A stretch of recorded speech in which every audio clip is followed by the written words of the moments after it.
Good morning. आप observe करना, मैं वास्तव में प्रेजेंटेशन के रूप में ले रहा हूँ, परंतु आप शुरू से अंत तक एक एक बातों को ऑब्जर्व करिए। कई बातें जो डॉक्टर प्रेम भाई ने आपको बताई है बॉडी लैंग्वेज के बारे में, कैसे कोई चीज़ को डेवलप किया जाता है या तो किस प्रकार से हम मोटिवेट करते हैं पार्टिसिपेंट्स को, हर पहलू को आप ऑब्जर्व करेंगे। सिर्फ मैं क्या बता रहा हूँ उतना ही ऑब्जर्व नहीं करना, एग्जाम्पल देने का तरीका भी आप ऑब्जर्व करेंगे तो उससे मैक्सिमम जो इफेक्ट है वो हो सकती है। और इतने सालों से, करीब 24 वर्षों से मैं प्रवचन देता हूँ, तो उनमें जो जो बातें हमने सीखी है वह सारी बातें आपके सामने रखना चाहते हैं। लक्ष्य यही है कि कोई भी बात छुपाए नहीं, जो भी हमें पता है सब कुछ आपको बता दें, ताकि 24 वर्षों में जो हमने सीखा है वो आप ये 5 दिन में सचमुच सीख करके जाए और हमारी तरह भले एक यूनिक प्रेजेंटर बने। किसी को कॉपी करने की आवश्यकता नहीं है, परंतु आप अपने तरीके से एक बहुत अच्छे यूनिक प्रेजेंटर बन सकते हैं। ओम शांति। हाँ? सभी एक बार खड़े हो जाएंगे। हाँ? अपने अपने पार्टनर चुन लो। हाँ, विनय भाई यहाँ आइए। हाँ, विनय भाई मेरे पार्टनर हैं। ऐसे सभी एक एक पार्टनर चुनिए। हाँ, सबके पास पार्टनर है। हाँ, भाइयों के भाई पार्टनर, बहनों के बहन बनेगी। हाँ है, किसके पास नहीं है पार्टनर तो वहाँ चले जाओ। अच्छा, हाँ अभी ऐसे खड़े हो जाओ आमने सामने। खड़े हो गए सब। जो विनय भाई की ओर खड़े हैं वो अपनी मुट्ठी को जोर से बंद करिए, जितना जोर से कर सकते बंद करिए। और जो मेरी ओर खड़े हैं मुट्ठी को खोल के। अच्छा, हाँ ओके, ओम शांति। भले बैठ सकते हैं, थैंक यू। हाँ बैठिए। आप में से अधिकतर हाँ फोर्स करके आपके पार्टनर की मुट्ठी को खोलने की कोशिश की। हाँ, जो पहली बार इस आइस ब्रेकिंग को देख रहे हैं उनमें से किसी ने सोचा कि आप अपने पार्टनर को रिक्वेस्ट करते कि भाई बहन खोल दे तो खोल देता। आप ऐसा भी कहते कि हम अच्छे दोस्त हैं, हाथ मिलाएंगे तो भी खोल देते।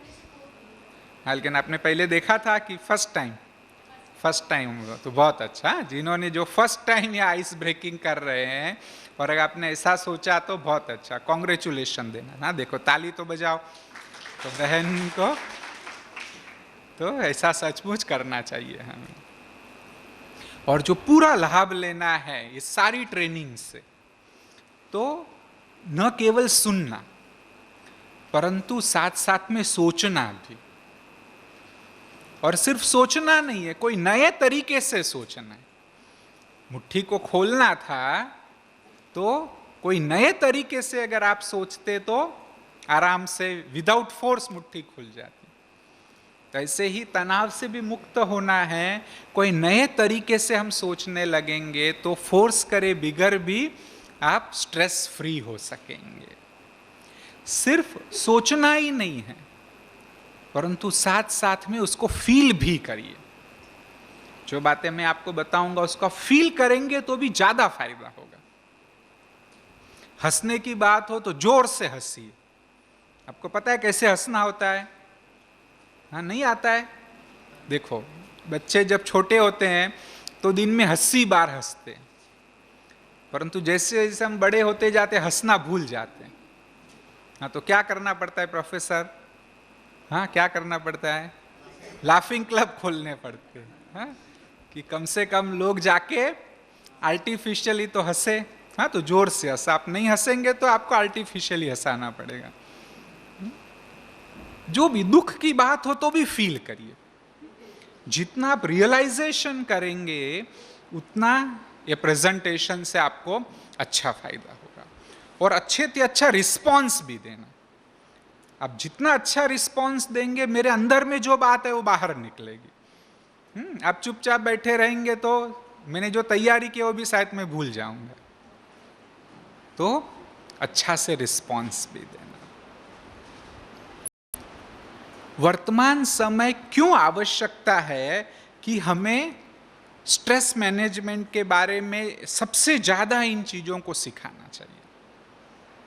क्योंकि आंकड़े बताते हैं कि आने वाले 20 सालों में डिप्रेशन व सेकंड कॉमनेस्ट बीमारी हो जाएगी। हार्ट डिजीज के बाद सबसे ज्यादा डिप्रेशन के पेशेंट होंगे। तो इसलिए अगर हम चाहते हैं कि हम डिप्रेशन से बचे रहे, तो आवश्यकता है कि हमारे डे टू डे जो छोटे छोटे भी तनाव है उससे मुक्त होने का पुरुषार्थ करें। हाँ, स्ट्रेस मैनेजमेंट ठीक शब्द नहीं है। मतलब क्या कि स्ट्रेस मैनेज करो और स्ट्रेस आता रहे। हाँ, वो रोज आएगा, रोज उसको आप मैनेज करो, रोज उससे लड़ना पड़ेगा। तो स्ट्रेस मैनेजमेंट से भी अच्छी बात है कि स्ट्रेस से सचमुच कुछ हद तक तो हम फ्री हो जाएं और इसका सबसे अच्छे से अच्छा हम फायदा उठा सके। इसलिए हम अपने आप को प्रिपेयर करेंगे। हाँ, सभी कमर को सीधी रख करके बैठेंगे। हाँ, अपने पास जो चीज है बोले नीचे रख दो, दोनों पैरों को जमीन पर रख दीजिए। हाँ, थोड़ी दूरी पर।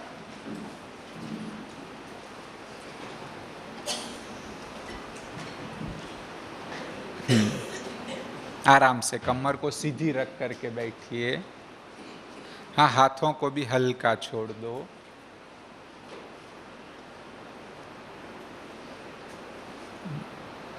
आराम से बैठिए। और सामने जो एक पॉइंट है उस पॉइंट को ध्यान से देखते रहो। सारे शरीर को एकदम हल्का कर दीजिए और उस पॉइंट को ही एक जैसा कंटिन्यूअसली देखते रहो। सारा शरीर हल्का हो रहा है, सारा शरीर एकदम रिलैक्स हो रहा है। आपका पूरा ध्यान उस पॉइंट पर ही है। सारा शरीर रिलैक्स हो रहा है। इसी तरह से इस प्रेजेंटेशन में भी जो बातें बताई जाएगी उसमें भी आप पूरा खो जाएंगे, उसी में मन को पूरी तरह से एकाग्र कर देंगे। अगर मन में और कोई विचार आए तो भी दोबारा तुरंत ही उससे प्रेजेंटेशन की कंटेंट की ओर ले जाएंगे। सारा और 1-1.25 घंटा जब तक हम इस विषय की चर्चा करेंगे, पूरा आप उसी में खो जाएंगे। जो जो बातें आप सुनते जाएंगे तुरंत उसके ऊपर सोचते भी जाएंगे और आपको यह विषय जल्द ही याद रह जाएगा। पूरा ध्यान इस प्रेजेंटेशन से अधिक फायदा लेने की ओर ही आपका होगा। शरीर और मन दोनों रिलैक्स हो गए हैं, पूरी तरह से तैयार है कि इस प्रेजेंटेशन से अधिक फायदा लिया जाए। ओम शांति। तो इस प्रकार अपने मन और शरीर को तैयार करते हुए हम ज़्यादा से ज़्यादा फायदा इस प्रेजेंटेशन से लेंगे। आपके कोई प्रश्न भी हो तो भले अंत में पूछना, एक बार सारी बात मैं प्रेजेंट कर दूं तो सबसे अच्छा होगा। और आपको जो मैनुअल दिया गया है उसमें फर्स्ट प्रोबेबली पेज नंबर 6 पर अधिकतर सभी स्लाइड्स है। कुछ एक स्लाइड्स जो है वो आगे है, राइट थिंकिंग का आपका एक टॉपिक है, उसमें से थोड़ी स्लाइड्स ली गई है। जो आपको न मिले भले नोट करना। अच्छा, अब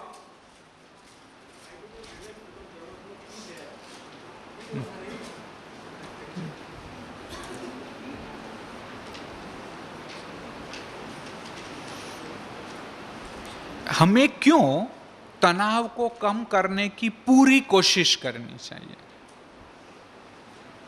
उसका सबसे बड़ा कारण, हम सब जानते हैं कि तनाव से करीब 60 to 70% बीमारियां होती है, सरदर्द से लेकर के हार्ट अटैक तक, और चमड़ी की बीमारियों से लेकर के हड्डी की बीमारियां तक स्ट्रेस के कारण हो सकती है। परंतु शायद सबसे इंपॉर्टेंट रीजन है कि क्यों प्रत्येक व्यक्ति जो यहाँ पर उपस्थित है उसे तनाव को कम करने की कोशिश करनी चाहिए, क्योंकि हर तनावपूर्ण परिस्थिति आपके मस्तिष्क को भी माइक्रो डैमेज निर्माण करती है। ऐसे प्रयोग भी किए गए हैं। मायो क्लिनिक में प्रयोग किया गया, जिसमें देखा कि पहली बार जब पेशेंट मायो क्लिनिक में आए और उनको अच्छी तरह से चेक किया गया, तो भी ये पता चला कि उनकी समस्या सिर्फ साइकोलॉजिकल है, उन्हें कोई ब्रेन डैमेज के साइंस नहीं है।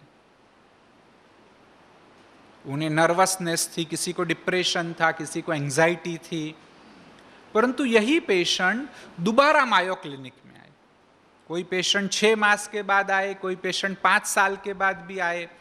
और जब दोबारा ये मायो क्लिनिक में आए और उनको चेक किया गया, तो पाया कि अब उनकी समस्या सिर्फ साइकोलॉजिकल नहीं है, अब उनका ब्रेन भी डैमेज हुआ है। ब्रेन डैमेज की भी जो साइंस है, वह साइंस दिखाई दे रही है। इसकी सारी चर्चा करने के बाद रिसर्चर्स ने कहा कि इतने वर्ष जो इनको स्ट्रेस थी, वह स्ट्रेस के कारण या तो उनकी जो ब्लड वेसल्स है वह कंस्ट्रिक्ट हुई, ताकि कम ब्लड सप्लाई मिली ब्रेन को। कुछ एक इमोशंस में हो सकता है कि उनकी जो माइक्रो ब्लड वेसल्स थी, वो कैपिलरीज रप्चर भी हो गए और थोड़ा सा ब्रेन डैमेज हुआ। स्ट्रेस के कारण फैट की मेटाबॉलिज्म भी डिस्टर्ब होती है, कि जो भी ब्रेन के सही फंक्शंस के लिए बहुत ही जरूरी है। तो एक इंपॉर्टेंट कारण है कि थोड़ा सा भी तनाव न हो। जब जब आप तनाव का सामना करते हैं, यह सोचिए कि हो सकता है कि मेरा ब्रेन भी इस वक्त डैमेज हो रहा है और मुझे उसे रोकने के लिए पूरा पुरुषार्थ करना है। एल यूनिवर्सिटी में और एक रिसर्च हुई, जिसमें उन्होंने देखा कि करीब 30% एम्प्लॉयज जो वहां पर थे, वो 30 to 40% एम्प्लॉयज में एक्सेसिव स्ट्रेस थी। थोड़ी सी स्ट्रेस तो सबको होती है। कहते हैं कि बच्चे का जन्म होता है तब से ही तनाव शुरू हो जाता है कि कौन सी स्कूल में एडमिशन देंगे। बुढ़ापे में भी टेंशन। आज देखो ओल्ड एज होम्स बढ़ रहे हैं। एक समय जरूर ऐसा आएगा कि जब वहां भी एडमिशन लेना पड़ेगा। आपकी आयु 40 साल की होगी तो बच्चे पूछेंगे कि डैडी मम्मी, हाँ ओल्ड एज होम में एडमिशन ले ले, नहीं तो आगे चल के वहां ओवरफुल हो जाएगा, एडमिशन नहीं मिलेगा। तो सभी को तनाव है। देखो पति पत्नी के संबंधों में सबसे ज्यादा तनाव है। हाँ शादी करते हैं तो शुरू में पत्नी कैसी लगती है? हाँ कैसी लगती है? चंद्रमुखी जैसी। हाँ 2 साल के बाद कैसी लगती है? हाँ सूर्यमुखी जी। देखो वह नहीं बोल रही है। हाँ और 10 साल के बाद हाँ ज्वालामुखी जैसी लगती है। तो ऐसा क्यों? वास्तव में देखिए कि हमारा जीवन ऐसा हो कि इस प्रकार की परिस्थिति आए ही नहीं। स्ट्रेस को अगर हम ठीक प्रकार से मैनेज करें, जो टेक्निक्स की हम चर्चा करने वाले हैं उसको मैनेज करें, तो ये परिस्थिति आएगी नहीं। हाँ टेक्निकल बातें बताने से पहले आपको एक सिंपल बात बताता हूँ। एक ऑफिसर थे, उनके घर में एक फ्रेंड है, वो खाना खाने के लिए आए। तो जब वह खाना खा रहे थे तो बीच बीच में वो ऑफिसर किचन में जाकर के कोई डिश लेके आते थे और उनको देते थे, फिर से थोड़ी देर में जाते थे, फिर से आते थे। ऐसा बार बार हुआ। तो वह मित्र से रहा नहीं गया। उन्होंने कहा क्यों, आपकी पत्नी नहीं आती है? तो उन्होंने कहा देखो आपको सत्य बात बताता हूँ कि मेरी पत्नी को पोलियो है, कि जिसके कारण वह नहीं आ सकती। उसने खाना तो बनाया है परंतु मुझे लेने जाना पड़ता है। तो कहते आप इतने अच्छे ऑफिसर है, फिर भी लड़की को पोलियो था, उसके साथ शादी की? तो वो 1 सेकंड तो कुछ नहीं बोले। फिर उनको पूछा, हाँ कंसार मतलब, ये गुजराती में कंसार एक स्वीट डिश होती है, तो वह कंसार खाने के लिए दिया था। तो उसको कहा कि आपको यह कंसार कैसा लगा? तो कहते बहुत मीठा। तो उन्होंने कहा हमारा संसार इससे भी मीठा है। मैंने सोच समझ के शादी की थी, और क्योंकि हमारी अंडरस्टैंडिंग इतनी अच्छी है कि हमारा संसार या स्वीट डिश से भी ज़्यादा मीठा है। तो वास्तव में अगर हम अंडरस्टैंडिंग को डेवलप करें तो किसी भी क्षेत्र में बच्चे के जन्म में भी आनंद हो सकता है। बुढ़ापे को भी अच्छे से अच्छा हम बिता सकते हैं, और जो मैरिड लाइफ है वो भी बहुत ही सुख से व्यतीत हो सकती है। और स्ट्रेस से बीमारियां कैसे होती है? अगर आप उस इक्वेशन को भी देखेंगे तो stress is equal to organic factors, हम जेनेटिकली प्रीडिस्पोज है कुछ बीमारियों से, प्लस स्ट्रेस, और साथ साथ में वो दोनों जितने ज्यादा होंगे शायद बीमारियां अधिक होंगी, और डिवाइडेड बाय कॉम्पिटेंस, आप कितने कॉम्पिटेंट है, आपके पास कोपिंग स्किल्स कैसी है, जो हम सिखाना भी चाहते हैं आज की कैसे कोपिंग स्किल्स को डेवलप करें, प्लस अवेलेबल सपोर्ट आपका कैसा है, कि आपको फैमिली और फ्रेंड्स से कैसा सपोर्ट मिलता है। ये तीनों बातें इंपॉर्टेंट, और जितनी ज्यादा उतनी बीमारियां कम। ब्रेस्ट कैंसर के पेशेंट्स पर भी स्टडी की गई है कि जो पेशेंट्स को अच्छा सपोर्ट मिलता था तो वह बहुत लंबा जीते थे। तो इसके कारण यह सपोर्ट को भी हमें डेवलप करना है, कॉम्पिटेंस, कोपिंग स्किल्स को भी हम जितना डेवलप करते जाएंगे बीमारियां नहीं होंगी, और तनाव को कम से कम करना है।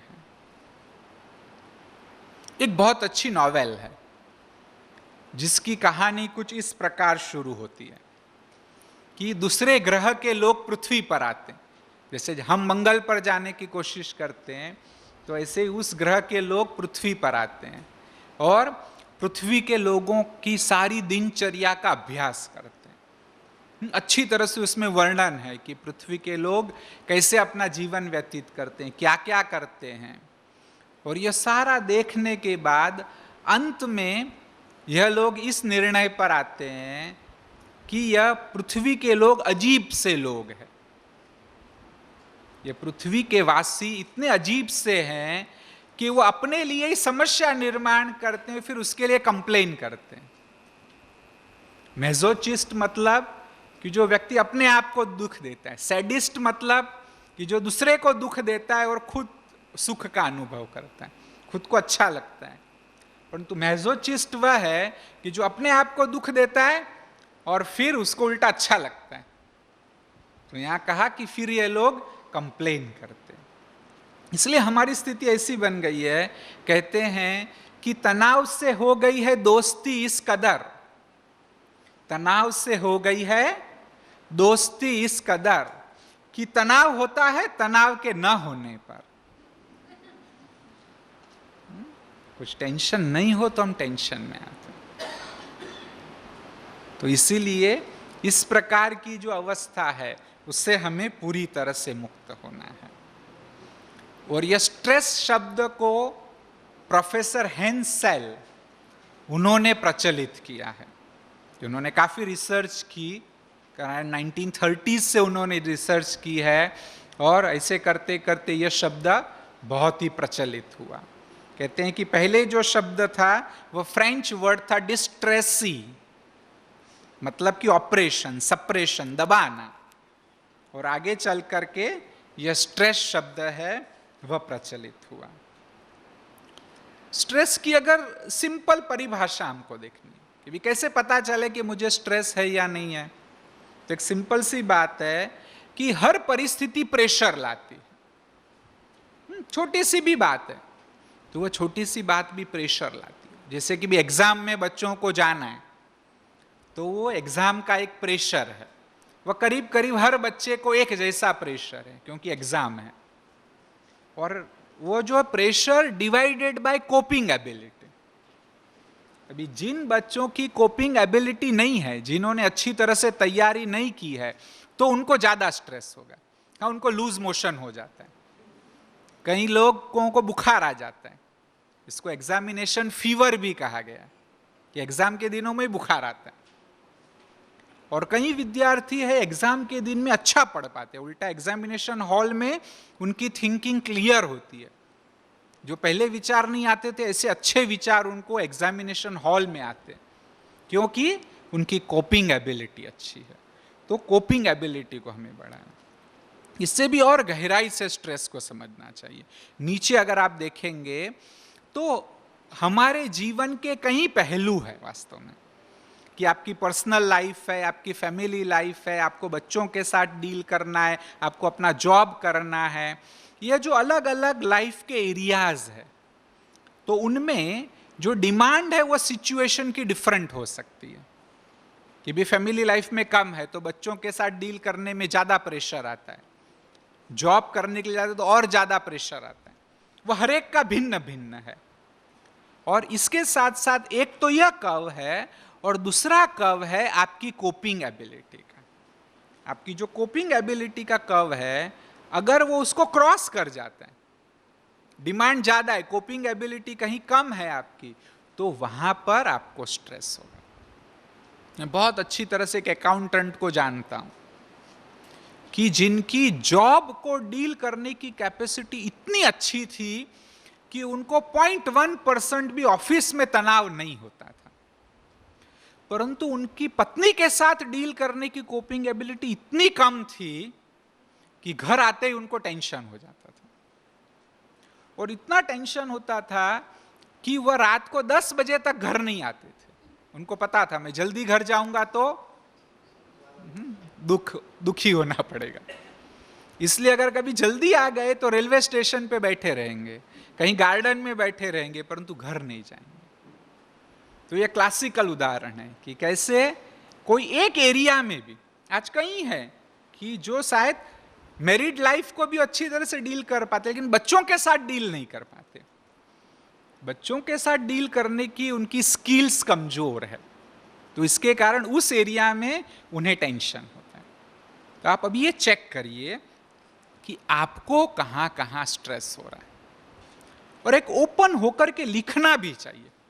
वास्तव में एक एक्सरसाइज भी आज नहीं कर पाएंगे क्योंकि समय कम है, परंतु सिंपल एक्सरसाइज है, कभी आप करना कि आराम से बैठिए एक रिलैक्सिंग चेयर में, सामने एक अच्छा से पेपर रखिए और हाथ में पेन लीजिए, एकदम आराम से पेन को पकड़िए और फिर रिलैक्स होकर लिखना शुरू करिए कि मुझे तनाव होता है जब, फिर आप लिखते जाइए कि जब बच्चे परेशान करते हैं, जब काम का प्रेशर होता है, जब कोई मेरी टीका करता है, जब कोई चीज़ें याद रखनी है, लिखते जाइए लिखते जाइए। अगर ये एक्सरसाइज आप थोड़ी देर करेंगे तो पाएंगे कि शुरू में तो जो कॉन्शियसली आपने सोचा है वह बातें आप लिखेंगे, परंतु अगर आप लिखते गए 2-4 बार अगर आप ये प्रैक्टिस करो तो पाएंगे कि जो अंदर में बातें हैं, कि जो शायद आप स्वीकार नहीं भी करते, जो बातें आपके डीप कॉन्शियसनेस में हैं, वो डीप कॉन्शियसनेस की बातें भी सरफेस पर आएगी और आप वो लिखने लगेंगे जो शायद आपने कभी नहीं सोचा होगा। जैसे कि भी एक बार एक किसी ने लिखा कि भी औरों की तरक्की देखता हूं तो मुझे टेंशन होता है। भी कॉन्शियसली शायद हम ऐसी बातें नहीं लिखेंगे कि भी किसी की तरक्की को देख के मुझे जेलसी होती है, परंतु यह जो डीप कॉन्शियसनेस से अगर वो ऊपर आया तो वह आप लिख भी देंगे। तो इसलिए ये एक्सरसाइज भी जरूर करके फाइंड आउट करिए कि कहाँ कहाँ कब कब आपको स्ट्रेस होता है, कौन से इस प्रकार के सिचुएशन हैं। और अगर आप स्ट्रेस को अंडरस्टैंड करें तो एक तो है जॉब स्ट्रेस या तो और भी डिफरेंट एरियाज की स्ट्रेस, और नीचे आप देख रहे हैं वह है बीमारियां, परंतु उसके बीच में पर्सनल फैक्टर्स कि जो बहुत इंपॉर्टेंट है। अगर 100 लोगों के सामने एक प्रकार की परिस्थिति आए तो 20 को ही टेंशन होता है, दूसरे 80 को क्यों नहीं होता है? क्योंकि वह उनके पर्सनल फैक्टर है, बहुत सारे।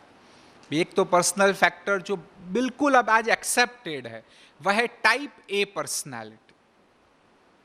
कुछ लोग जो परफेक्शनिस्ट होते हैं, जिनको सब चीज परफेक्ट चाहिए, जल्दी जल्दी में करना चाहते हैं, हाँ टाइम के बड़े कॉन्शियस होते हैं, ओवर कॉन्शियस वास्तव में। ऐसे लोगों को बैठे हुए भी आप देखो तो पता चल जाएगा। देखो बैठेंगे तो भी शांति से नहीं बैठेंगे, पैरों को हिलाएंगे, या तो कुर्सी में एकदम आगे आके बैठेंगे, वहां भी जैसे भागने की तैयारी में है। तो ये जो टाइप ए लोग हैं उनको ब्लड प्रेशर बहुत ज्यादा होता है, हार्ट की बीमारियां भी उन्हें अधिक होती है। और इसके द्वारा और कुछ भी मैं बताना चाहता हूं कि पर्सनल फैक्टर आपके कंट्रोल में है। आज कई एक्सपर्ट्स भी इसको मानने लगे। हो सकता है कि आप में से कुछ लोग इस बात को स्वीकार न भी करें, परंतु गहराई से सोचना तो ये बात सत्य है कि सचमुच परिस्थितियां तनावपूर्ण नहीं है। परिस्थिति तनावपूर्ण नहीं करती, आपकी मनः स्थिति तनाव निर्माण करती है। सिर्फ आपको 2 उदाहरण दूंगा, हाँ, 1 घंटे तक इस बात को सिद्ध कर सकते, क्योंकि ये बात एक आपको सचमुच कन्विंस हो गई तो आप फिर और किसी को दोष नहीं देंगे, परिस्थिति को दोषी नहीं समझेंगे, आप मनःस्थिति में परिवर्तन लाएंगे। लंदन में 2 डॉक्टर थे, उनकी पत्नियां किसी के साथ भाग गई। जब एक डॉक्टर को पता चला तो बड़ा नर्वस हुआ, उसे बहुत गुस्सा आया। जब दूसरे डॉक्टर को यही संदेश मिला तो भी वह बिल्कुल शांत था, स्वस्थ था। दूसरे दिन बहुत तेज गति से अपनी गाड़ी चला रहा था, बहुत फास्ट चला रहा था, जो परमिटेड स्पीड है उससे भी फास्ट गाड़ी चला रहा था। कुछ समय के बाद उसने अपने गाड़ी के आईने में देखा कि ट्रैफिक पुलिस भी उसका पीछा कर रही है, तो उसने अपनी स्पीड को और भी बढ़ा दिया, परंतु ट्रैफिक पुलिस ने उसे कैसे भी ओवरटेक किया और रोक लिया। और फिर उसको पूछा कि भाई देख, आज रविवार है, तो मुझे एक सही कारण बता दे कि इतना फास्ट गति से गाड़ी क्यों चलाता था, तो मैं तुझे चार्ज नहीं करूंगा। उसने सीधा उसकी आंख में देखा और कहा कि क्योंकि आप पूछते हैं तो सत्य जवाब ही आपको दूंगा। मेरी पत्नी ट्रैफिक पुलिस के साथ भाग गई है। जब मैंने मेरी गाड़ी के आईने में देखा कि आप मेरा पीछा कर रहे हैं, तो मैं समझा कि आप उसे वापस लेके आते हैं। इसलिए उसे बचने के लिए फास्ट गति से गाड़ी चला रहा है। तो कहने का भाव कि एक ही परिस्थिति में बहुत ही भिन्न प्रतिक्रियाएं हो सकती है। दूसरा उदाहरण कि जो बिल्कुल जिसको कहेंगे कि व्यवहारिक जीवन का उदाहरण देंगे। बंबई में 2 भाई थे, एक भाई बहुत पैसे वाला था, दूसरा भाई है वो गरीब था। वो पड़ोस पड़ोस में रहते थे। भाई एक चौल में रहता था, जो पैसे वाला भाई वो मल्टी स्टोरी बिल्डिंग में रहता था। और जो गरीब भाई था उसके 3 बच्चे थे। तो गरीबी के प्रति तीनों बच्चों की प्रतिक्रियाएं बिल्कुल भिन्न थी। सबसे बड़ा लड़का था, वो तो पिताजी को गालियां देता था कि भैया अगर आप हमको अच्छी तरह से पाल नहीं सकते तो जन्म क्यों दिया। जो सबसे छोटा बच्चा था वह भी, उसका स्वमान बहुत कमजोर था। वो सोचता था कि मेरे पास पहनने के लिए अच्छे कपड़े भी नहीं है, तो उसने भी कोई पढ़ाई नहीं की। परंतु जो बीच वाला लड़का था वो रात दिन पढ़ता। जब उसके कजिन ब्रदर्स घूमने के लिए कहीं जाते थे तब भी वह पढ़ता था, और आखिरी वह सर्जन बना, आज अमेरिका में सेटल्ड है। और एक बार उसे ओरेशन अवार्ड मिल रहा था, तब उसने यह कहानी अपनी सुनाई। उसने कहा कि मैं इतना बड़ा सर्जन क्यों बना, क्योंकि मेरे माता पिता गरीब थे। अगर मेरे माँ बाप पैसे वाले होते तो शायद मैं भी नहीं पढ़ता। और जब उसने कहा तब बिल्कुल सन्नाटा छा गया था, लोगों की आंखों में आंसू थे। तो एक रियल लाइफ एग्जाम्पल है कि परिस्थिति कैसी भी हो वह तनाव निर्माण नहीं करती। उसके प्रति जो हमारा अप्रोच है वह स्ट्रेस निर्माण करता है। Situation are lifeless, we give life to situation by our wrong approach.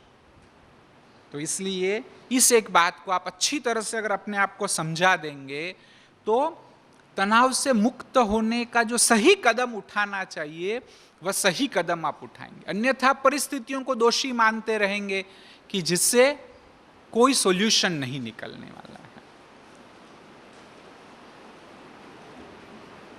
और स्ट्रेस से मुक्त होने के लिए सबसे पहले आपको चाहिए कि मैं हमेशा कहता हूं कि डॉक्टर अली को कंसल्ट करो। हाँ, कौन है डॉक्टर अली, पता है? हाँ, नहीं मालूम कौन है डॉक्टर अली? हाँ, स्लाइड में आ गया, अभी तो बोलो। हाँ, डॉक्टर अली कौन है? A stands for accept. L stands for listen और I stands for introspect. तो डॉक्टर अली को कंसल्ट करे तो वो आपको समझा देगा कि पहले तो एक्सेप्ट करो कि मुझे स्ट्रेस है, और हर एक को तनाव आता है. जैसे वक्ताओं के भी अच्छे लोगों के बीच में बोलना, हर वक्ता को थोड़ा बहुत तो स्ट्रेस होता है. तो इसलिए जब आप एक्सेप्ट करते हैं तो कहते हैं कि 50% आपकी जीत होगी. क्योंकि आप एक्सेप्ट नहीं करते हैं, इसी के कारण अंदर अंदर समस्या बढ़ती जाती है और आप कुछ कर नहीं पाते. सेकंड बात है लिसन. आप कहेंगे भी तनाव को क्या सुनना है, परंतु तनाव की एक बहुत अच्छी डेफिनेशन है कि stress is a messenger which has come to tell you that there is a need to change. बहुत बड़ा अच्छा मैसेंजर है. आपका प्यून बहुत ही इंपॉर्टेंट मैसेज लेकर के आए और आप उसको सुनो नहीं तो बहुत बड़ा एक्सीडेंट भी हो सकता है. तो ऐसे ही जब भी छोटा सा भी तनाव हो तो आपको मैसेज है कि कोई आपको क्रिटिसाइज करता है, तुरंत जो आपको अंदर में फीलिंग होती है आप उसको सुनिए तो पता चलेगा कि भाई टीका भी मुझे डिस्टर्ब कर रही है. किस पर जेलसी होती है, देखिए क्या अंदर में फीलिंग हो रही है. आपका सांस फूल रहा है, सांस भारी हो रहा है, पेट में गड़बड़ हो रही है, कमर में कुछ हो रहा है, जो भी आपको फीलिंग हो रही है, हार्ट बीट बढ़ रही है, आप अच्छी तरह से हर परिस्थिति को एक जागरूक होकर के, अवेयर होकर के उस परिस्थिति को देखेंगे, उसको सुनेंगे तो आपको बहुत अच्छा मैसेज मिलेगा. हाँ, सभी हाथ को ऐसा करिए. हाँ, एकदम नज़दीक लाइए. हाँ, एकदम नज़दीक, जितना हो सके नज़दीक लाइए. टच नहीं करना, एकदम नज़दीक लाइए. हाँ, सवेरे भी हमने किया था. क्या होता है हाथ के बीच में? वाइब्रेशंस आते हैं. हाँ, तो वह भी एक फीलिंग है वास्तव में. ऐसे ही चलते हो, हाथ हिल रहे हैं, उस फीलिंग के बारे में भी जागृत हो जाओ. खाना खा रहे हैं तो भी जागृति से खाना खाओ. एक बहुत अच्छी किताब है, उसका टाइटल है drinking tea and living life. मैंने कहीं पर यह टाइटल पढ़ा तो बहुत आकर्षण हुआ कि भी क्या संबंध है चाय पीना और जीवन जीना. और जब इस किताब को पढ़ा तो उसमें लिखा है कि भी चाय भी कैसे पीनी चाहिए. ये सारी किताब इस बात पर है कि सारा जीवन अवेयरनेस के साथ व्यतीत कर. हर काम चलते हो तो भी जागृति के साथ चलो. एक पैर उठाया, दूसरा पैर उठाया, क्या हो रहा है. ऐसे हर कार्य जागृति के साथ करेंगे तो कम चाय में भी आपको सेटिस्फेक्शन हो जाएगा और पता भी चलेगा. यह अभ्यास क्यों जरूरी है? क्योंकि इससे आप सचमुच जान पाएंगे कि कब कब मुझे थोड़ा सा भी 0.1% भी स्ट्रेस हुआ, आपको पता चल जाएगा और उसे कम करना इजी है. जब 70% हो गया फिर उसे कम करना मुश्किल है. इसलिए चाइना में ऐसी कसरत भी डेवलप की गई है जिसको कहते हैं ची कॉन्ग और ताई ची. ये सारी एक्सरसाइज भी जागृति के साथ करनी है. तो यह अभ्यास कि जो भी परिस्थितियां सारे दिन में आती है, जो भी आप काम करते हैं उसको सुनो, वह एक इंपॉर्टेंट मैसेंजर है. और तीसरा है इंट्रोस्पेक्ट, कि तुरंत जितना जल्दी हो सके अपनी जांच करो कि क्यों ईर्ष्या हुई, क्यों ईर्ष्या हुई, तो अब मुझे क्या करना चाहिए, इसका सही विचार मेरे क्या होने चाहिए. डर लगा कोई भी बात का तो किस बात को लेकर के डर लगा, मैं कैसे इससे मुक्त हो जाऊं. मुझे भाग जाने की वृत्ति हुई कि इसको मैं अवॉइड करूं. आज कई बातें हम अवॉइड करते हैं वास्तव में, और जो काम को आप अवॉइड कर रहे हैं, भले कारण आप कोई भी देंगे, कहीं काम को हम पोस्टपोन करते हैं, वो हम कारण कुछ और देते हैं, परंतु वास्तव में अंदर में वह डर है कि भाई मैं ये नहीं कर पाऊंगा. अगर इंट्रोस्पेक्ट करके पता चल गया कि यह कारण है मैं क्यों इस काम को पोस्टपोन कर रहा हूं, क्यों किसी को मिलने का मैं अवॉइड कर रहा हूं, क्योंकि मेरे में अंदर डर है, तो भी इंट्रोस्पेक्ट करेंगे तो फिर उसका सामना करेंगे. क्योंकि best antidote of fear is to face it, कि उसका सामना करें. तो इंट्रोस्पेक्शन भी बहुत अच्छी प्रैक्टिस है, रोज हमको थोड़ी देर ये करनी चाहिए. कि जिससे हम अपने आप को अच्छी तरह से समझ पाएंगे और स्ट्रेस से भी मुक्त हो जाएंगे। डॉक्टर अली को कंसल्ट कर लिया सबने, हाँ या ना? Yes, okay. हाँ, अभी क्या करना है? अभी 4 C's का आधार लेना है कि स्ट्रेस से मुक्त होना है। तो 4 C's है। कौन से 4 C's? पहला C है चैलेंज, परिस्थिति को चैलेंज के रूप में लो। दूसरा C है कंट्रोल, तीसरा C है कोप, और चौथा है कम्युनिकेट। तो पहला क्या है? चैलेंज। अगर आप यहां पर देखेंगे फिगर को, जो व्हाइट बोर्ड पर लिखा गया है कि एक परिस्थिति है, तो उस परिस्थिति के 3 या 4 पहलू हो सकते हैं। जब हम उस परिस्थिति से डरते हैं तो 2 पहलू को ही डील कर पाते हैं या एक को ही डील कर पाते हैं। जो दूसरे जिनको हम डील नहीं कर पाते हैं वह समस्या करते हैं। जब उसी परिस्थिति को आप चैलेंज के रूप में लेते हो तो चारों पहलुओं को डील कर पाते और हमारे में कैपेसिटी बहुत बढ़ती है। हाँ बहन, कितना वजन उठा सकते हो? 5 किलो, 10 किलो? हाँ, अभी ओलंपिक्स चल रही है। हाँ, ओलंपिक्स में जीतना है। हाँ, कितना वजन उठा सकते हैं? बोलो। 10 किलो उठा सकते हैं। हाँ, देखो आप में कम से कम 500 किलो वजन उठाने की शक्ति है। मैं ये सिद्ध भी कर सकता हूं कि एक बार करीब 1 साल का लड़का 1400 किलो की गाड़ी के नीचे फंस गया और तुरंत अगर गाड़ी को उठाया नहीं जाए तो बच्चे की मृत्यु हो जाएगी। आपके सामने ऐसी परिस्थिति आए तो क्या करेंगे? क्या करेंगे? बच्चे को मरने देंगे? तो क्या करेंगे? गाड़ी को उठा देंगे। और सचमुच मां वहीं खड़ी थी, उसने गाड़ी को उठाया। 1-2 सेकंड नहीं, पूरी 1 मिनट तक उठा के रखा कि जब तक बच्चा सेफली बाहर आ गया।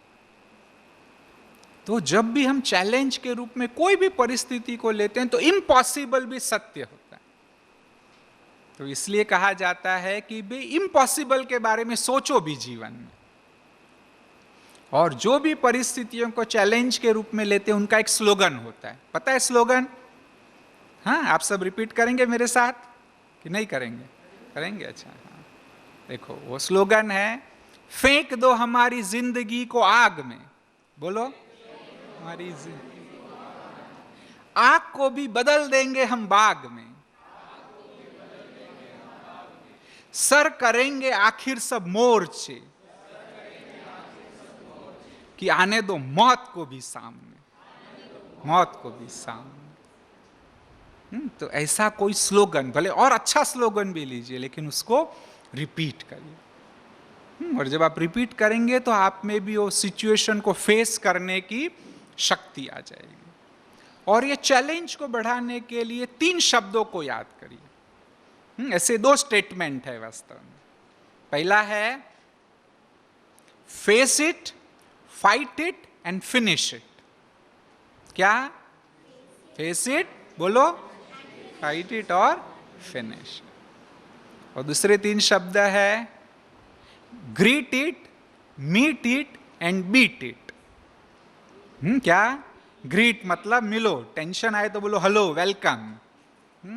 फिर मीट योर स्ट्रेस, उसको मीट करो, जो भी उसकी आवश्यकता है उन आवश्यकताओं को पूरी करो। और थर्ड क्या करेंगे? बीट इट, उसको बीट कर दो। तो इससे चैलेंज के रूप में हर परिस्थिति को लेंगे तो तनाव काफी कम हो जाएगा। दूसरा सी है कंट्रोल। आमतौर पर हम कंप्लेन करते हैं। आप अपने 24 घंटे को जज करिए। ये 24 घंटे में जो आपको विचार आते हैं, आप में से कई लोग जानते होंगे कि एक दिन में पता है कितने विचार करते हैं? 30,000 से 50,000 विचार आते हैं। इतने सारे विचार है तो उसको अगर आप उसकी एनालिसिस करेंगे तो पाएंगे अधिकतर हम कंप्लेन करते हैं, परिस्थिति के बारे में कंप्लेन करते हैं, लोगों के बारे में कंप्लेन, यहां तक भगवान लोग है भगवान को भी कंप्लेन करते हैं। परंतु कंप्लेन करने के बदले यह सोचो कि मेरे कंट्रोल में क्या है, और जो आपके कंट्रोल में है, जो बस में है, वह करते रहेंगे तो तनाव कम हो जाएगा। उसका एक बहुत अच्छा उदाहरण जो मैं सोच सकता हूं वह है डॉक्टर विक्टर फ्रैंकले का। पता है डॉक्टर विक्टर फ्रैंकले कौन थे? हाँ, विक्टर फ्रैंकले एक साइकियाट्रिस्ट थे और सेकेंड वर्ल्ड वॉर में वो जूइस थे, जिसके कारण हिटलर की सेना ने उनको बंदी बना लिया था, उनके सारे परिवार को बंदी बना लिया था और उनकी आंखों के सामने परिवार के सभी लोगों को मार दिया गया, गैस चैम्बर में डाल दिया गया और अलग अलग रीति से उनको भी परेशान करने की कोशिश की गई। लेकिन फिर भी विक्टर फ्रैंकले डिप्रेस्ड नहीं हुए।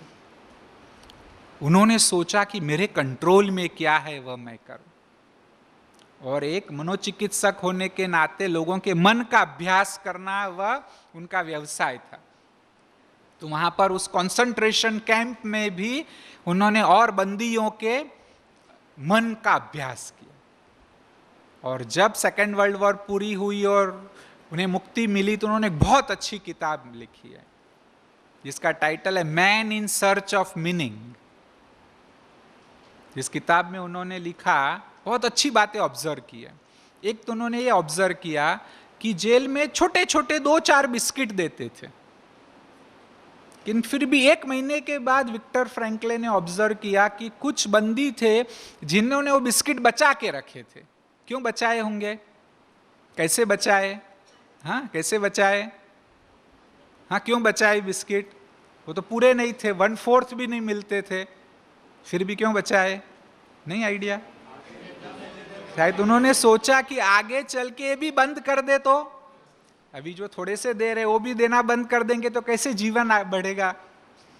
तो उन्होंने कहा कि सर्वाइवल इंस्टिंक्ट इतनी पावरफुल है कि व्यक्ति 10% खाने से भी जीवन को आगे बढ़ा सकता है।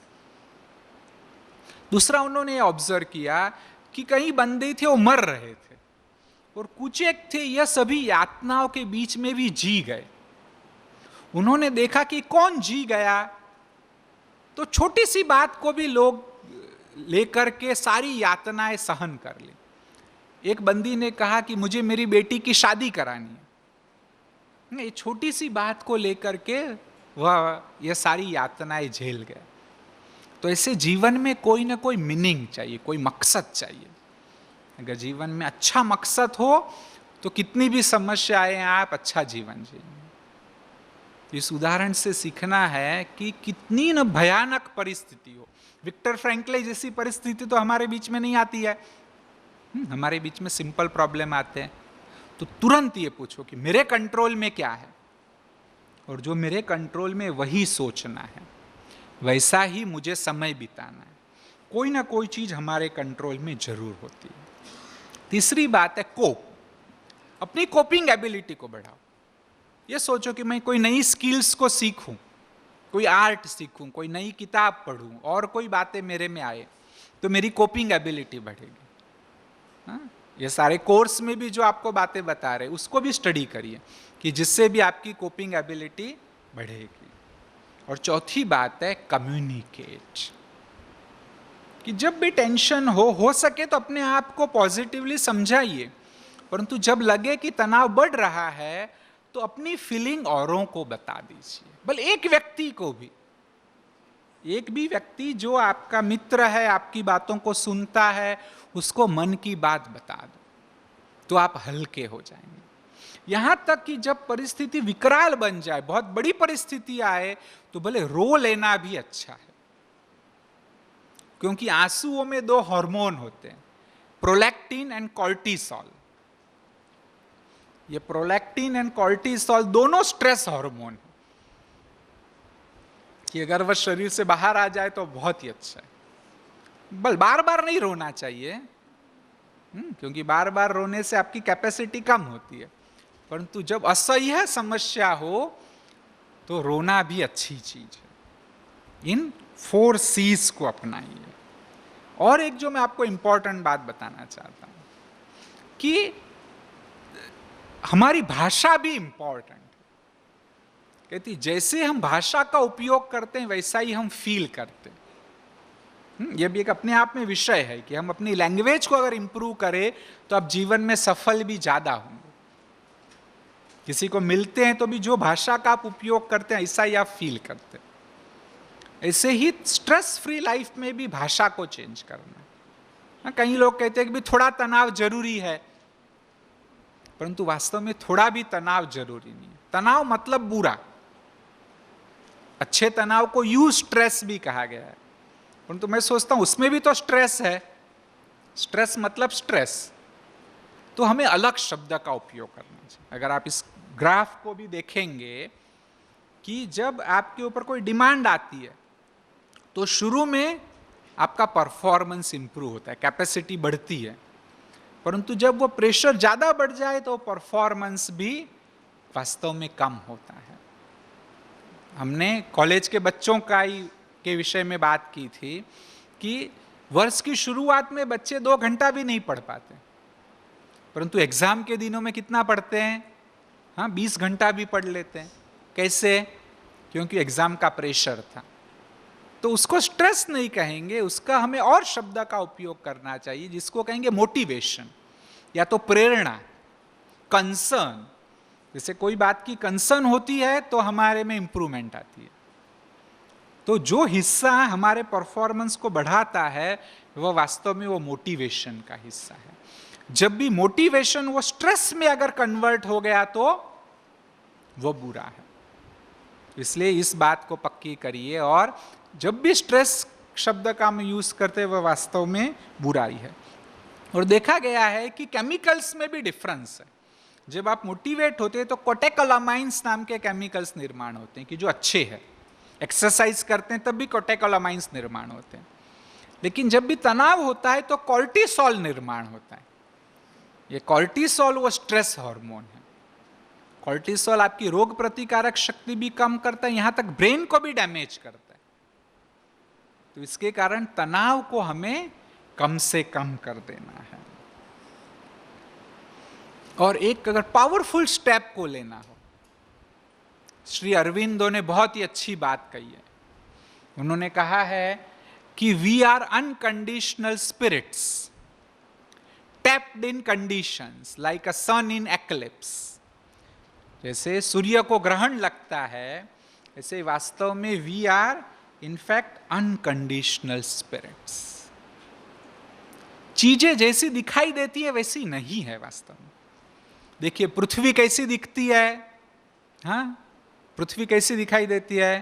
प्लेन दिखाई देती है, परंतु आज हम अच्छी तरह से जानते हैं कि पृथ्वी प्लेन नहीं है। पृथ्वी तो गोल है, दिखाई नहीं देती है। किसी ने देखी है? हाँ, हमने तो नहीं देखी। ऐसे ही दिखाई क्या देता है कि सूर्य है वह पृथ्वी के आसपास घूम रहा है, ठीक है ना? ऐसे ही दिखाई देता है कि भी सनराइज होता है, दूसरी दिशा में सनसेट होता है, परंतु हम जानते हैं कि यह सत्य नहीं है। वास्तव में पृथ्वी सूर्य के आसपास घूमती है। तो ऐसे ही जीवन में भी चीजें जैसे दिखाई देती है वैसे नहीं है। एक कोर बात को देखना हो तो हम भी जैसे दिखाई देते हैं वैसे नहीं है। कौन यहाँ आएगा? आप यहाँ आएंगे? हाँ आइए आइए, हाँ आप आइए, चश्मा पहने आइए। Yes yes. हाँ देखिए, एक छोटी सी गेम हम करेंगे कि व्यक्ति जैसे दिखाई देता है वैसा नहीं है। हाँ जी, क्या नाम है? बीके शर्मा। पीके, हाँ हाथ मिलाइए। हाँ डरिए नहीं, सिंपल बात है। आइए आइए, हमारे मित्र है आप। हाँ देखो, मिस्टर पीके शर्मा से मैं 1-2 प्रश्न पूछूंगा, हाँ फिर आपको पूछना है। पूछेंगे ना सब? अच्छा हाँ, शर्मा साहब अपना चश्मा देंगे।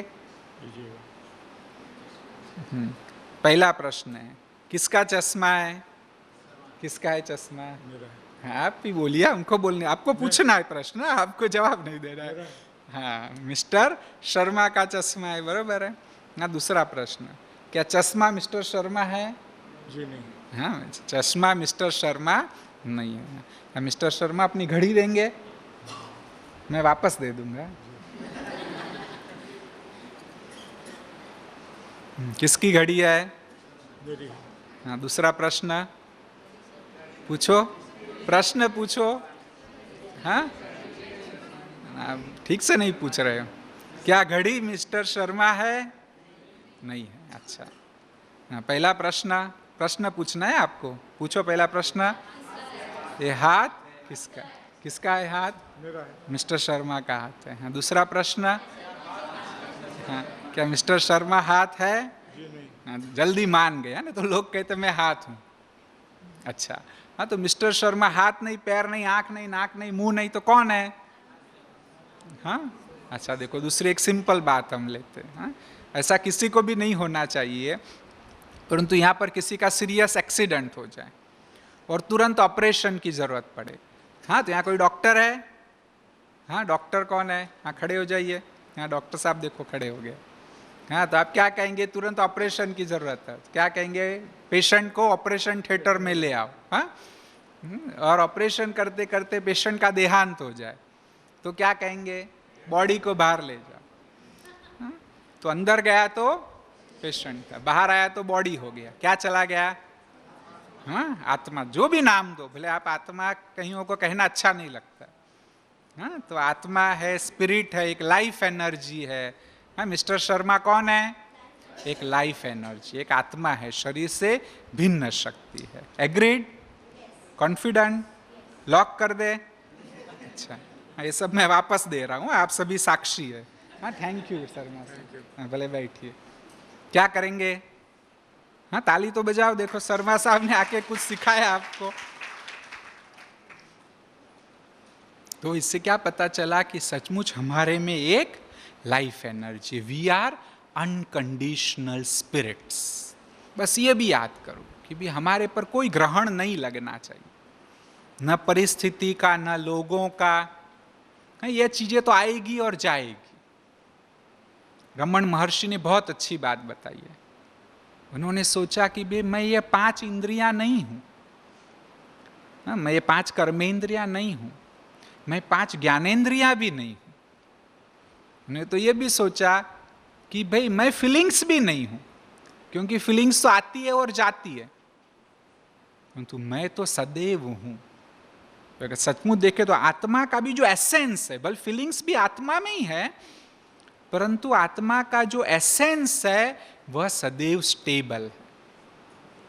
इसको मैं सुप्रा कॉन्शियस कहता हूं कि वह सुप्रा कॉन्शियस, वह सदैव स्टेबल है, उसमें कोई चेंजेस नहीं आते। तो यह हम याद करें कि मैं वह अनकंडीशनल स्पिरिट हूं। और पानी का मूल गुण कैसा है? पानी कैसा है, ठंडा या गर्म? ठंडा। लेकिन पानी अग्नि के संपर्क में आता है तो गर्म हो जाता है, लेकिन फिर से अग्नि से दूर कर दो, 4 घंटे के बाद ठंडा हो जाएगा। तो ऐसे ही आत्मा का भी मूल गुण शांति, प्रेम और पवित्रता है। परंतु आत्मा जब शरीर के संपर्क में आती है तो अशांत हो जाती है, नफरत निर्माण होती है। फिर से शरीर से अलग कर दो, दोबारा शांति का अनुभव करने लगे। बस ये सिंपल प्रैक्टिस करनी। ये शरीर एक बहुत अच्छा कंप्यूटर है, मानव कभी भी निर्माण नहीं कर पाएगा, परंतु उस कंप्यूटर को भी जैसा प्रोग्राम दिया जाए, हरीश भाई, कंप्यूटर को जैसा प्रोग्राम देंगे वैसे ही काम करता है। तो आत्मा है, वह शरीर को भी प्रोग्राम देती है। शरीर बहुत अच्छी गाड़ी है, हाँ, आज देखो 6 करोड़ की गाड़ी आ गई, परंतु फिर भी उस गाड़ी भले ऑटोमेटिक गाड़ी है, परंतु ड्राइवर तो चाहिए। तो ऐसे आत्मा वह शरीर रूपी वंडरफुल गाड़ी का ड्राइवर है। तो ये जागृति भी हमारे में बहुत बड़ा परिवर्तन लाती है और स्ट्रेस कम हो जाती है। साथ ही साथ आवश्यकता है कि हम अपने थॉट्स को मैनेज करें। आपका एक सारा सेशन होगा कि इतने सारे विचार है तो उनको अच्छी तरह से मैनेज करना चाहिए, क्योंकि हम जैसे विचार करते हैं उसी दिशा में हम आगे बढ़ते जाते हैं। देखिए, रोज आप पुराने कपड़े पहनते, कभी भी चाय नहीं गिरती है, परंतु जिस दिन ब्रांड न्यू कपड़े पहन के जाते हैं उसी दिन चाय गिर जाती है। क्यों? क्यों? हाँ, क्यों? हाँ, कि नहीं, या तो हमने सारे दिन में बहुत बार सोचा, 50 बार, 100 बार, कहीं चाय तो नहीं गिर जाएगी, चाय तो नहीं गिर जाएगी, तो शायद उसी परिस्थिति को खींचते। कहते हैं कि thoughts also have a magnetic power. जैसे आप विचार करते हैं वैसी परिस्थिति उससे सचमुच निर्माण होती है। तो इसलिए विचारों को अच्छी तरह से हमें मैनेज करना, और जितना मैनेज करेंगे विचारों को, 8 प्रकार के विचार है। वो 8 प्रकार के विचार अंडरस्टैंड करके मैनेज करेंगे तो अच्छी तरह मैनेज कर सकेंगे। कहते हैं कि हर दिए तले अंधियारा होता है, हर अंधियारी रात के बाद सबेरा होता है। तनाव में आ जाते हैं लोग मुसीबत को देखकर, पर हर मुसीबत के बाद सुख का डेरा होता है। तो पक्का याद करके पॉजिटिव बनिए। देखिए बच्चे ऑटोमेटिक पॉजिटिव होते हैं। एक छोटे बच्चे को टाइप 1 डायबिटीज हुआ तो उसके दोनों पैर काट लेने पड़े। उसके पिताजी उसे कंधे पे उठा करके जा रहे थे, तो रास्ते में उसे एक न्यूज़पेपर के रिपोर्टर मिले। उन्होंने पूछा, बेटा ये कैसे हुआ, तुम्हें कैसे फील हो रहा है? तो उस बच्चे ने बहुत अच्छा जवाब दिया। बच्चे ने कहा, अंकल आपको पता है दुनिया में बहुत प्रॉब्लम है, दुनिया में बहुत प्रॉब्लम है, इसलिए भगवान को बहुत काम करना पड़ता है, और भगवान को बहुत काम करने के लिए मेरे पैर ले लिए ताकि भगवान अपना काम कर सके।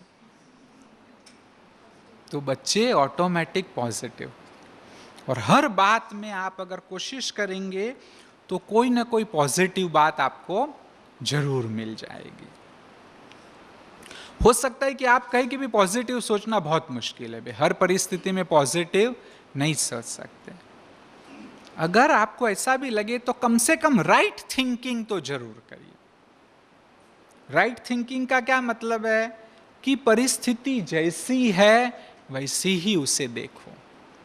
अगर 80% प्रॉब्लम है तो उसको 90% नहीं बनाओ, 10% प्रॉब्लम है उसको 50% नहीं बनाओ, उसको 10% ही रहने दो। तो ऑलवेज क्या करो, राइट थिंकिंग करिए। और वास्तव में ऐसे 12 डिफरेंट वेज है कि जिसके द्वारा हम रॉन्ग थिंकिंग करते हैं। आगे उसकी भी हम चर्चा करेंगे। आज मैं आपको सिर्फ 3 तरीके बताता हूं कि कैसे 3 तरीकों से हम रॉन्ग थिंकिंग करते हैं। कौन से 3 तरीके? पहले तो जिसे कहते हैं ऑल या नन अप्रोच, कि हम एक्सट्रीम में सोचते हैं। वास्तव में लाइफ एक्सट्रीम नहीं है। एक डॉक्टर थे, उन्होंने अपने बच्चे को कहा, वो एसएससी में था, कि बेटे 95% आने चाहिए। अगर 90 तक आए तो ठीक है, परंतु 90 से कम आ गए तो तुम बेकार हो, कोई काम के नहीं। बच्चे ने बहुत कोशिश की, परंतु अनफॉर्चुनेटली उसके 88% आए।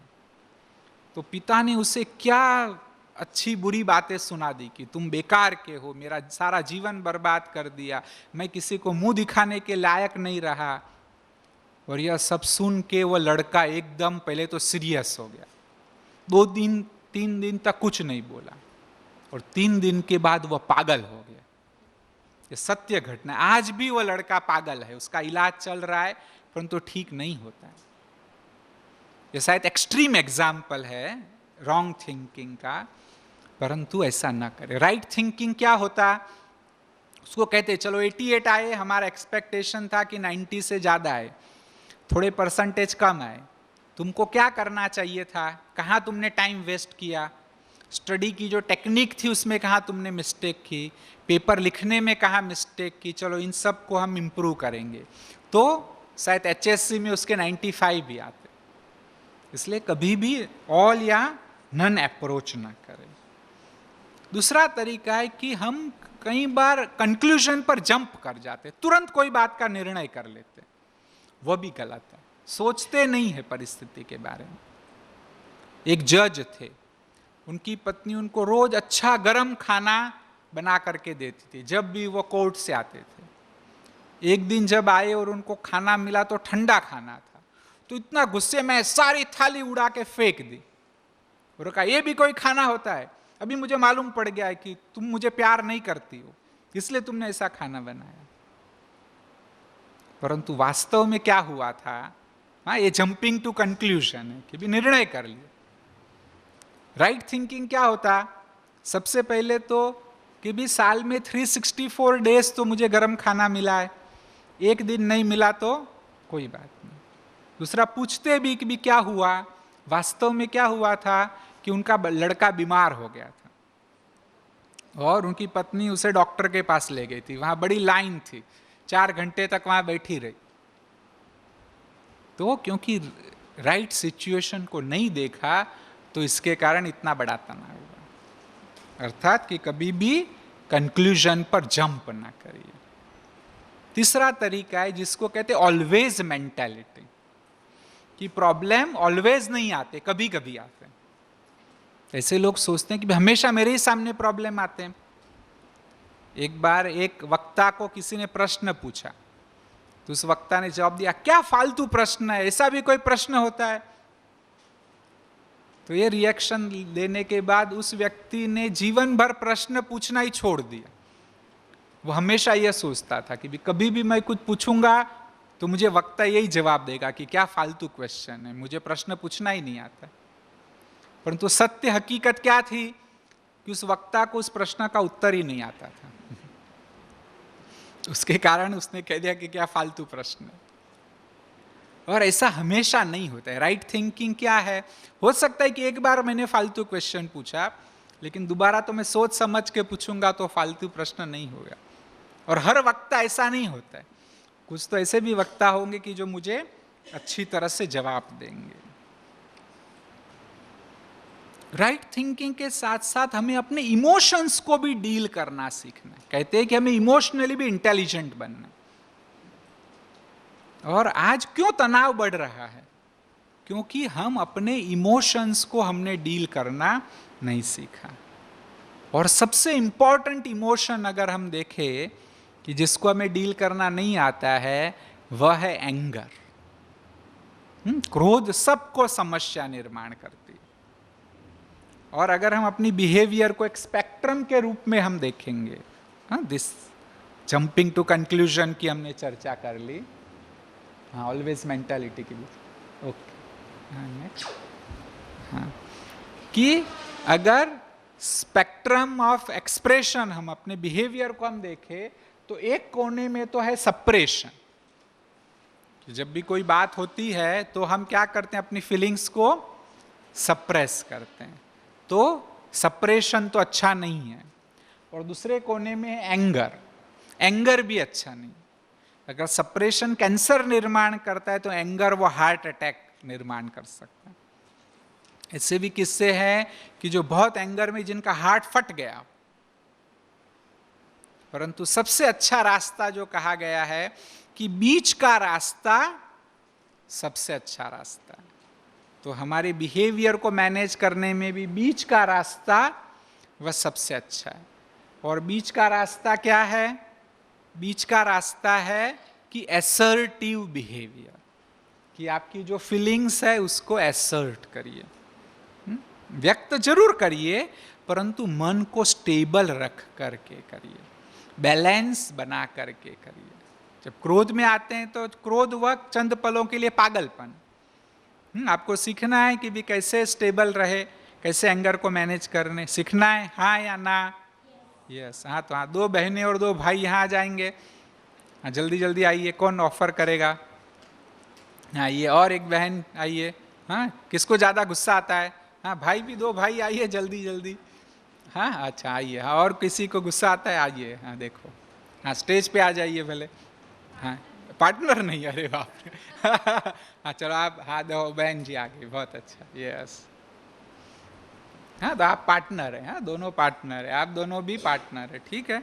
एंगर के बारे में समझना है ना? हाँ, गुस्सा करके दिखाओ। हाँ, गुस्सा करके दिखाओ। हाँ, करके दिखाइए गुस्सा। नहीं आता?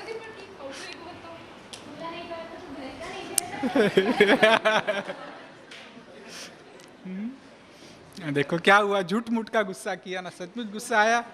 नहीं आया ना, झूठ मूठ आया ना, कि सच्ची आया गुस्सा? झूठ मूठ आया। हाँ, क्यों यहाँ सच्चा गुस्सा क्यों नहीं आया? हाँ, हॉस्पिटल में। हाँ, कैसे पता है? अच्छा, या तो कारण है कि भी गुस्से का कोई कारण नहीं। Anger is never without reason but seldom a good one. गुस्सा कारण बिगर नहीं होता है। कोई ना कोई कारण जरूर गुस्से का होता है, परंतु वह कारण अच्छा नहीं। बहुत रेयरली अच्छा कारण, लाख में एकाध बार क्रोध का अच्छा कारण हो सकता है। अच्छा, अभी आपके पास कोई चीज हो, बहुत गुस्से में अपने पार्टनर को दो, गुस्से में अपने पार्टनर को दो। हाँ देखो, ऐसे नहीं, मैं दे के दिखाता हूँ। हाँ लो लो, क्या हुआ, गिर गई। हाँ, उनके तक नहीं पहुंची क्योंकि गुस्से में दी। तो ऐसे गुस्से में जो आप रिजल्ट चाहते हैं वह रिजल्ट नहीं। अधिक तो देखो हम बच्चों पर गुस्सा करते हैं कि बच्चे पढ़े, परंतु क्रोध करने से बच्चे पढ़ते हैं? हाँ, सचमुच बच्चे नहीं पढ़ते। शायद आपके सामने किताब खोलेंगे परंतु आपको गालियां देते होंगे, कैसे माँ बाप है। और हम बच्चों को कंट्रोल शुरू में करते, लेकिन आगे चल के बच्चे हमको कंट्रोल करने। देखिए, 2 11 साल की लड़कियां आपस में चर्चा कर रही थी, ध्यान से सुनना, कि हमारे बच्चे हमारे बारे में क्या चर्चा करते हैं आपस में। एक लड़की कहती है अपनी सहेली को कि चल कुछ शरारत करते हैं ताकि मम्मी को गुस्सा आए। मम्मी को गुस्सा आता है तो मुझे बहुत मजा आता है। मम्मी को गुस्सा आता है तब भल मुझे अपने कमरे में बंद रहना पड़ता है, परंतु मैं सोचती हूँ कि मैं मम्मी को कंट्रोल कर रही हूँ, वो मुझे कंट्रोल नहीं कर सकती। तो ऐसे आगे चल के बच्चे भी सीख जाते हैं। अब प्रश्न यह है कि क्या करना चाहिए। और भी थोड़ा सा हम देख लें। आप भले जरा साइड में खड़े रहेंगे तो, हाँ भले यहाँ ही रहिए आप। हाँ ओके। कि कई लोग ये सोचते हैं कि भी क्रोध तो जरूरी है, क्रोध नहीं करेंगे तो काम नहीं चलेगा। परंतु 2 बहुत ही सीनियर साइंटिस्टों ने अपने विचार काफी सोच समझ के दिए। एक तो है डीन ऑर्निश, कि जिन्होंने हार्ट की डिजीज के बारे में रिसर्च करके वो वर्ल्ड फेमस हुए। बहुत यंग थे, 28 साल के ही थे, उन्होंने रिसर्च शुरू कर दी थी। और डीन ऑर्निश कहते हैं कि सिर्फ कि भी एंगर को के बारे में जानना और उसको एक्सप्रेस करना वही काफी नहीं है। जब हम सिर्फ जान के एक्सप्रेस करते हैं तो वास्तव में जैसे हम अंधेरे में भटक रहे, हमें पता नहीं कि क्या करना, और वह सही बात नहीं है। ऐसे ही दूसरी एक बहुत अच्छी किताब है, द मिसअंडरस्टूड इमोशंस। तो इसमें भी लेखक बहुत अच्छी बात कहते हैं कि जो साइकोलॉजिकल कारण है, साइकोलॉजिकल कारण क्रोध को एक्सप्रेस करने के अगर हम सोचते हैं, और इसके बारे में जो रिसर्च भी हुई है, उन सब रिसर्च से भी ये पता चलता है कि वास्तव में क्रोध को एक्सप्रेस करने से फायदा नहीं होता है। उल्टा जो हमें प्रमाण मिले उससे विपरीत है कि क्रोध को एक्सप्रेस करने से तो बुरी इफेक्ट होती है, अल्टीमेटली उस प्रकार की एक आदत पड़ जाती है और हमारे संस्कार ही क्रोध के बन जाते हैं। तो यह सत्य नहीं है। अब हमें करना क्या चाहिए ना? क्रोध से मुक्त होना है ना सभी को। क्रोध से मुक्त होना है तो क्या करना चाहिए?